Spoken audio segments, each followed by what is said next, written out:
Hi everyone, it is Wednesday, April 29th, and this is episode 17 of the Serenova Crafts podcast. I'm your host, Jessica, and you can find me on Twitter and Ravelry as Serenova. You can find me on Instagram as Serenova_Phoenix, and you can follow my blog at myknittinglife.wordpress.com. Another camera experiment today. I have turned down the white balance because between this shirt and my skin, everything was washed out. Also, very, very colorful sweater. Not helping. So, I apologize if anything looks a little gray. I fiddle with the white balance. That's the only thing I did. I didn't fiddle with color intensity. I didn't fiddle with anything. But maybe I should have turned up the color intensity. Sorry. I keep looking down because I have camera up here, computer screen down there. So, first off, what I'm wearing. I'll take it off so I can show it to you better. It is a finished object. This is my Benton cardigan in Malabrigo Rios in the Arco Iris colorway. The point of interest is the front piece of each side, and that is the cables. If I can see the cables, woo, cables. You can actually see them. It's almost, I'm going to run it sideways, see? See how the cables slant? Yep. Does that on both sides. Oh, that end is coming undone. Fun. Woo, fun. I'm not very good at weaving an end. I always seem to pop out after a little bit. So a few modifications that I did. I made the sweater longer than the pattern said, because the pattern said to get like 16 inches, to knit 6 pattern repeats of the main cable chart, and then do the final cable chart up here where it slants, and then you go to the ribbing. I chose to work until it was a length I liked holding up in my underarm, because once you're done that part, you add the sleeves, so it's basically to the underarm. So I worked until I liked the length, and then I added in the sleeves per pattern instructions. I did not alternate skeins on the sleeves, but I alternated on the body. I have a visitor. Hi, Koki. You can see her wandering around. Yeah, you smelling all my stuff? I have all the stuff I'm going to show you sitting like over here. She's sniffing it. So, but as you can see on the body, there is a definite shift in color.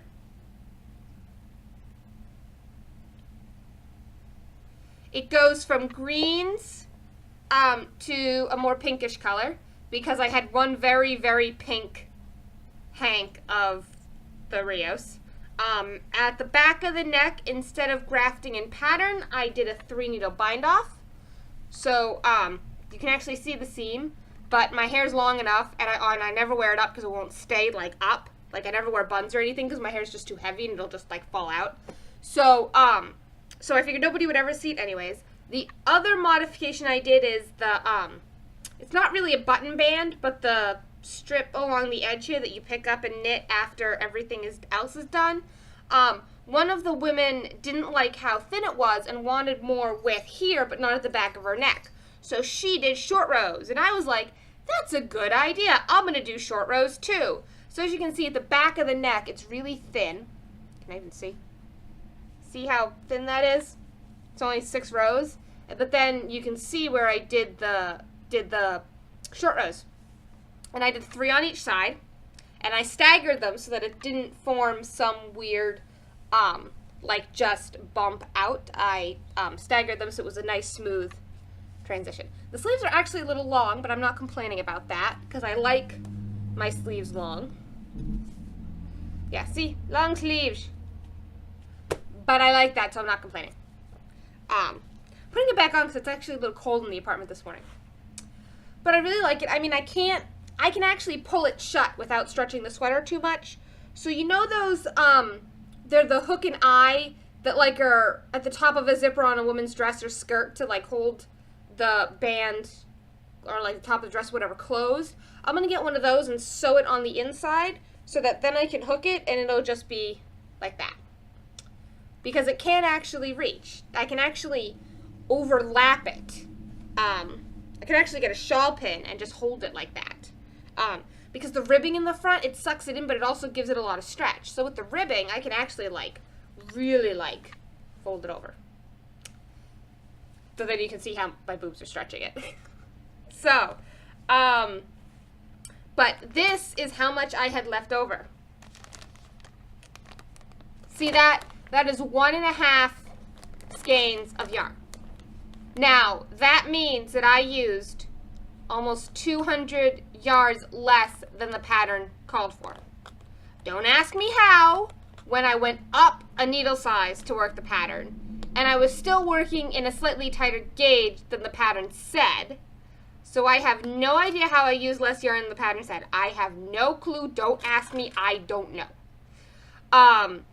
But yeah, so that is one whole ball, and then 2 partial balls that work up to like half a ball. So, next is something I forgot to show you last week, but that came in the mail, and that is some Hello Yarn fiber I got in D-Stash. This is the November 2014 Fiber Club. The colorway is Bracken and Gorse, and it's on Targhee. And I got 2 bags of it. So here's the I like it, really. The little pops of blue among the oranges and the browns. And here is, I braided this one so that it was easier to see that. Ooh, that's pretty. That actually looks pretty on camera. Isn't that pretty? It's a little washed out, but you can tell. I hold it up to myself, and it's actually not as washed out. So, isn't it pretty? And I'm supposed to be getting 5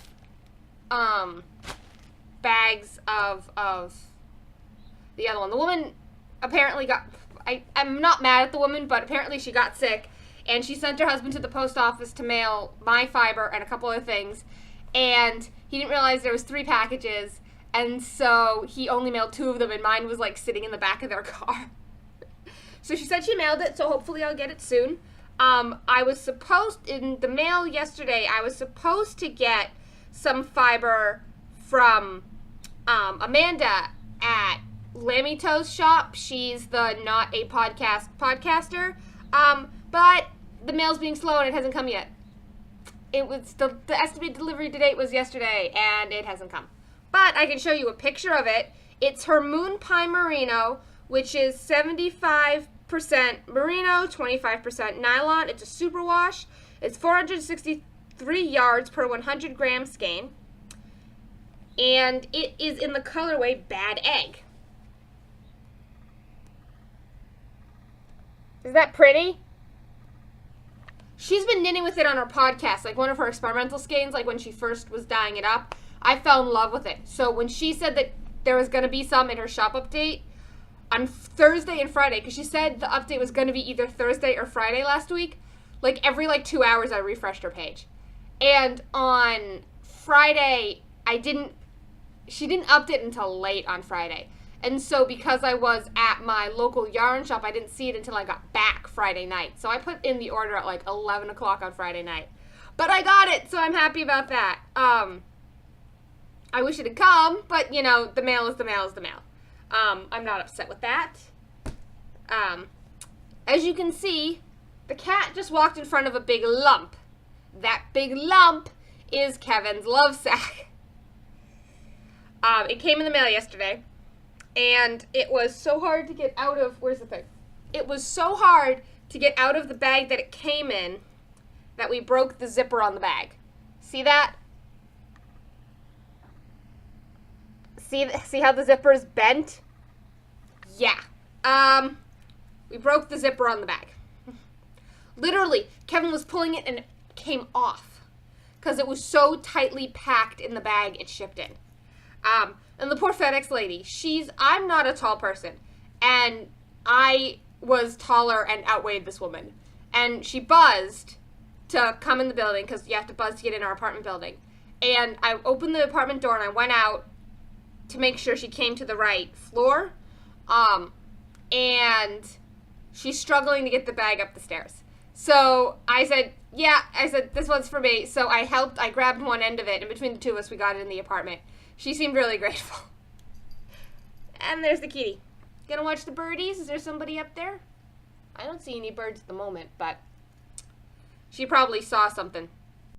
Sorry about the cut and the jump and the camera slightly changing. I was fiddling with the settings because I realized I was still really washed out. My poor shirt. I think if I do this, it's better for the camera. But as I was saying, the poor FedEx lady, having to get the bag up, it was not fun. The shipping weight, according to the packaging, was 75 pounds. Which it doesn't weigh 75 pounds. It's lighter than that, but, you know. Oh, excuse me. I did not get enough sleep last night. Our D&D game broke late because we do D&D. We've been doing D&D every Tuesday. And we broke late last night. And then Kevin and I were so, like, awake from playing the D&D that it took us, God, we fell asleep at, like, 1 o'clock in the morning. Normally we try to go to bed at 10. So that tells you, and there's a bird. And the cat's, like, ready to jump into the, she's over there.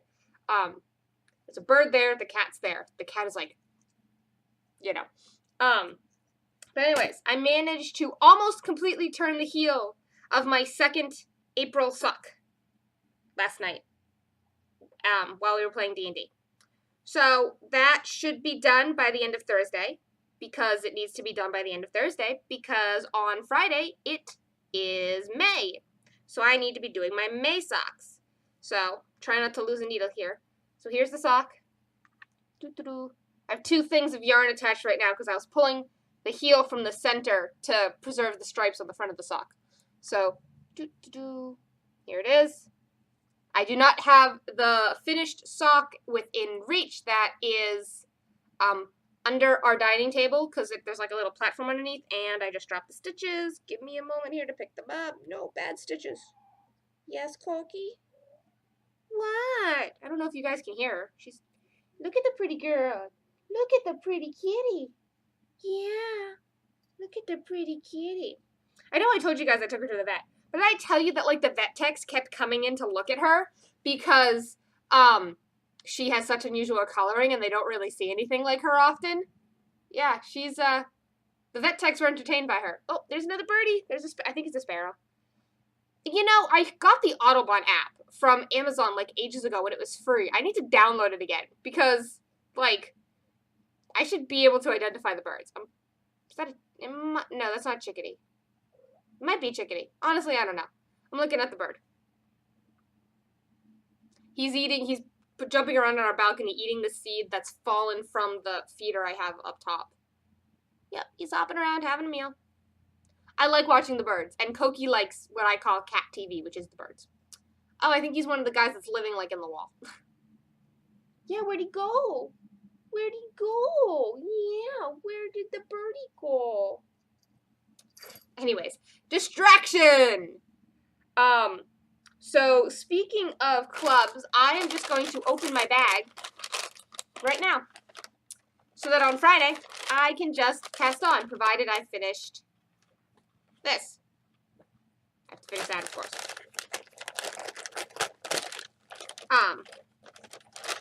Ooh. Now this is one that I was debating switching out for different yarn. But I don't really know what to do with it because the colors don't... Here it is. Okay, that's a little washed out, but it's, as you can see, it's blue and yellow. It's a light blue and a fairly vibrant yellow. It is Alina Shea Creations, her Silver Moon base, which is a 4-ply superwash merino. 4-ply, it's a 75-25 superwash merino nylon, approximately 450 yards, and the colorway is denim and dandelions. I think I'm still going to make the socks out of this. Hey, don't. Oh, cat was playing with something I'd left up on the thing. So I was debating pulling this one out of the running for socks and replacing it with some other yarn I've gotten. But I've worked with yarn in very similar colors before, and about all you can do with it is something very plain. so I don't think like a patterned shawl or something for the yardage would work.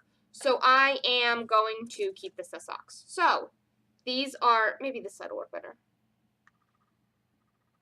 There we go. That's actually a more accurate color representation there. So it's Denim and Dandelions for Melina Shea Creations. I have no idea if this woman is still dying or not. I got that in a yarn swap like 3 years ago now. So it's, yeah, been a while. One of the funny things that happened over the weekend, and this does have to do with knitting. For those of you that went to Stitches South, which was in Nashville, I know the dyer of 100 Ravens yarn. I've talked about her enough. You probably know that already, but, you know. If you're a new viewer, hi, I know the dyer for 100 Ravens yarn. And thank you for watching. But she was there. She and her niece and her cousin, I think it was, along with Rachel Henry, who's a designer from Mass, all drove down to man the booth. I helped man her booth at Stitches East back in October of 2014. That was fun, but exhausting. My feet were hurting after those 4 days. Because setup day was Thursday, and then the marketplace was open Friday, Saturday, Sunday. So it was a long weekend. But anyways, I'm in charge of her Instagram. I'm in charge of the 100 Ravens Instagram, which if you want to follow them, it's at 100 Ravens, all one word. I follow them, so if you go and poke around my Instagram, you can find them because I follow them. But it was funny because I had my personal Instagram on my iPad, and then I had her Instagram on my phone, so that when I was out going places and doing things, I could still check in and check the Stitches South hashtag and comment on people who bought her yarn, on people who visited the booth. I put up, Kate, who's the dyer, put up a few pictures on Facebook, so I reposted those to Instagram. I put up a thank you for Stitches. We really enjoyed, not that I was there, but I got to live vicariously through Instagram at Stitches South. That was interesting. But, it was, I didn't have to sit on my feet, but I still got to participate, so that was cool. But yeah, so that's still a knitting topic. So the other thing that I have been inspired to pick up again, and I didn't realize how little I'd done on this until I actually pulled it out, was ages ago I decided I was going to do a beekeeper quilt. For those of you that don't know, that is where hexapuffs come from. And here is a hexapuff. It is a paid $6 pattern on Ravelry, and you make these little poofs. It's basically a toe-up sock. It's the toe of a toe-up sock and then the toe of a cuff-down sock, back to back. So you cast on, increase, decrease, Kitchener. And I decided that I would love a quilt made out of these little hexapuffs. So I have been collecting my leftover fingering weight yarn. Not necessarily just sock yarn, but fingering weight yarn that I've used for projects. And I've received a bunch of scraps from people, so I've been using those as well. So I decided to take the ones I'd already made, and I swear to God I thought I had more than this, and tie them all together. And I'm just using some cheapo white acrylic I have in stash that I'm never going to use for anything. But I figure it'll make good, sturdy ties for holding the blanket together. And so this is what I have so far. As you can see, I did a half hexapuff here to kind of fill in the gap. And I'll keep doing that all the way to the bottom and then the top when I get there. So I am not sewing these along the edges. I am tying them, as you can see here, in the corners.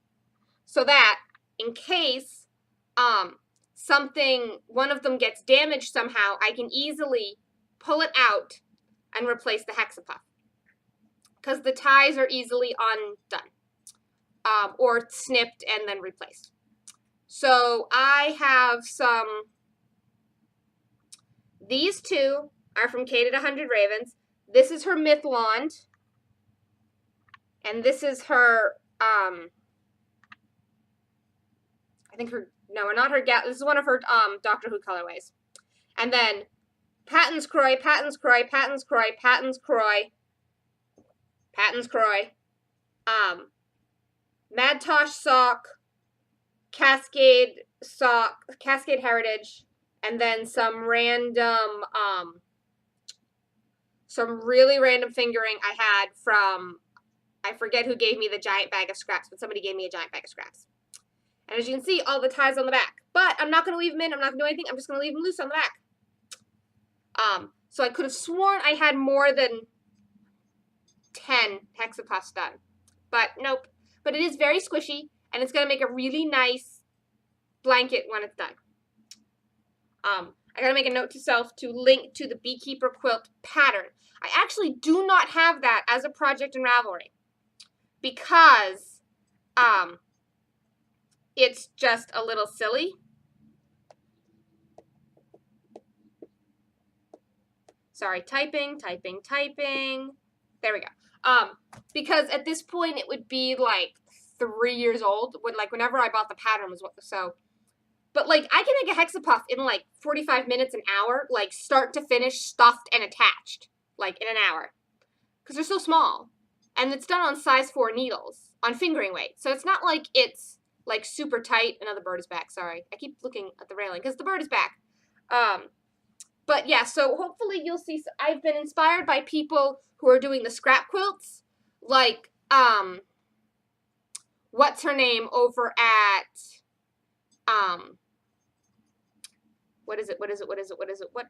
over at Yarngasm. She's Woolenvine. I cannot think of her actual name. And then, who else is doing a scrappy? Kate at Stitch Addiction. She's doing, like a log cabin one. She's using leftovers to make blocks that she's gonna sew together. And then, somebody else, another podcaster I was watching this week was talking about a scrappy quilt. Oh, 90% knitting. Why can I not remember her name off the top of my head? But her too, the 90%, all these podcasts are linked on my blog. Just go check the page I have of people I follow. Because I have a page on my blog that's blogs and podcasts I follow. And everyone I've just mentioned is on the list. And I think there's a couple people who are blogging that are doing scrappy stuff as well. The 90% knitting one is doing mini crochet squares, crochet granny squares, and then tying them all together. And then Kate is doing the like log cabin blocks that she's gonna sew together.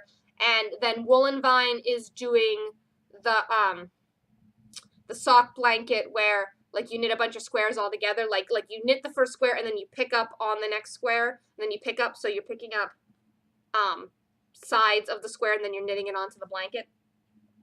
But I like hexapuffs.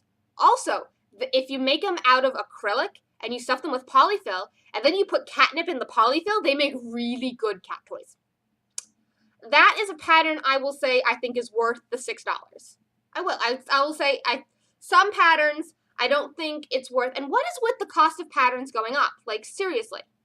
But anyways, the other project that has seen progress this week is my Ginny Cardigan V2. I'm calling it V2 because this is the second one I'm knitting, so this is version 2. Now, this is in Dirty Water Dye Works Edna in the, I don't remember what color, but it's a nice tonal gray. Like that in the, I don't remember what color. But I decided to take a break from knitting the body and knit the sleeves. So I'm almost done the sleeves. I have 2 rows left on the sleeves. You can see how this one is a little more tonal. Don't worry, I know they seem really small, but just wait. Just A, see how much it stretches, and B, let me put my hand in it and show you how the cuff fits. Yeah, see, it actually stretches and fits my arm. So I am not worried about the size. The ribbing just pulls in really super tightly. I'm twisted, no bad. And as you can see, I'm doing them 2 at a time. Because I might as well do them 2 at a time because they need to be exactly the same. So I might as well do them 2 at a time, right? And then I do have the body. I haven't worked on the body in a while, but the Ginny cardigan is actually constructed the same way the sweater I'm wearing, the Benton, is constructed. Excuse me, I keep burping. I am still tired from last night. Oh my god, I'm so tired. I had to drag myself out of bed this morning because I knew if I did not get up, I was not going to get up, and I need to work today. So along with recording this podcast, I need to work like 9 or 10 hours today. So I need to wrap up recording in the next 20 minutes so that I can log on for 9 a.m. because it is 8:42. So I need to finish up so that I can log in for work for 9. But anyways, it's constructed the same as a Benton, where, well, the order of operations in which you knit the Ginny is different than the Benton, but it's the same construction. So in the Benton, you knit the sleeves first, then you knit the body up to the sleeves, then you attach the sleeves. In the Ginny cardigan, you knit the body first, you knit up to where you're going to attach the sleeves, you then stop, knit the sleeves, then attach the sleeves, and then proceed. But they both proceed basically the same. The decreases, so on the Benton, the shoulder I'll take it off again so you can see it. The shoulder decreases form a raglan spread, right? But so you can see on the Benton how the decreases form the lines here, right, on the back. Can you see that? And then you see it on the front as well with the sleeve, right? You can kind of see it. This yarn is making it very hard to show off this pattern. I'm serious. But on the Ginny, I'm going to wear it backwards because then I have to stop fiddling with it for the camera because this was the wrong shirt to wear. Note to self, never ever wear white shirt for podcast. I am too white to wear a white shirt to podcast. That's better. It's actually pretty comfy like this. So, so the sleeve decreases are done to mimic a raglan because it is basically a raglan cardigan, right? But on the Ginny, the decreases are spread all the way over the yoke of the sweater. Which is perfectly fine. But so, but they're basically the same construction method. They're knit from the bottom up, and then you attach the sleeves, and then you do the decreases to get to the neck, and then you pick up and do the button band. Not that it's a button band on the Benton, but it's basically the equivalent of a button band on the Benton, because it's a band you knit after that you pick up and knit around the edge. So the body of my Ginny is going on. I finished the ribbing and I moved on to the body. So here's the lace. I don't have much of it yet, but I'm working on it. This is the lace that's supposed to look like an owl. You've seen my purple one, so you should know what it looks like. If not, go look at my project page. I'll link it in the show notes.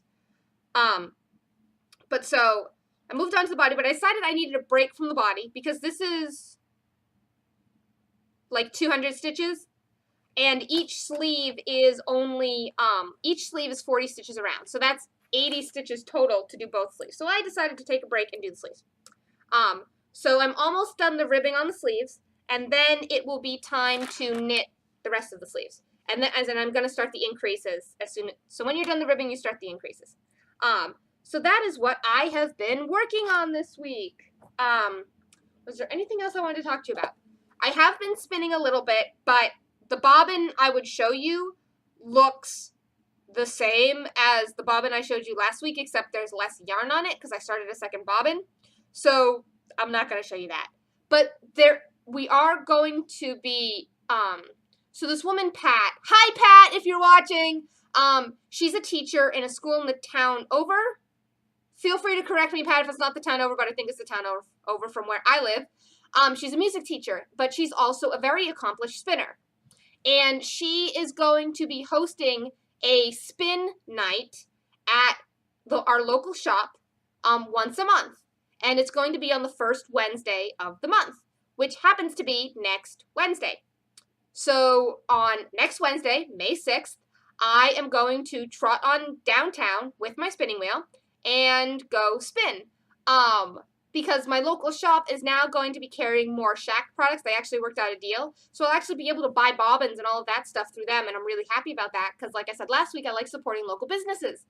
But I want to finish the alpaca I have on my wheel before that spin night because I do want Pat's help with getting my tension right because I still think I have issues with that with the tension on the wheel, not with my tension, but with wheel tension. Because I know my tension is good because, sorry, bird distraction. Because drop spindling, I've gotten really good with that. I've gotten really smooth, really even with drop spindling. But switching to the wheel, I'm still having a couple of problems. They're also going to be selling more looms, and we do not have the space in our apartment. Kevin just bought a 6-foot beanbag. I'm not going to get, he's not going to let me buy a loom. Besides, I don't have money for the loom. It's like $1,500. But I got to, at our party on Friday night at the shop, I got to knit on a shacked baby wolf, and not knit. I got to weave on a shacked baby wolf, and I was like, oh my God, I could fall in love with that. But, nope. I am not buying a baby wolf until I have a dedicated studio space that it can fit in. Because, no. Because, I mean, on my current loom that I have, my Cricut, I can make 15-inch fabric. And on the baby wolf, you can make 26-inch fabric. So, it's not that big of a difference, really, in the grand scheme of things. But anyways. I think that's it for what I want to talk to you about. I have my show notes. I showed you the yarn that was supposed to come, but didn't. And no, Amanda, it's not your fault. I blame the U.S. Postal Service. I mailed something to my aunt in Florida like a week and a half ago, and she still hasn't gotten it. So I blame the U.S. Postal Service. One last thing before we go. I did put on new jamberries. So here they are. You can see them. That pattern is called Quilted. And I put it on all my nails. It would make a really good accent, though, so I have it on everything. I have it on all my nails. But it would make a really good accent and stuff as well. So feel free to check it out. You can find the web address for my shop because, full disclosure, I am a consultant.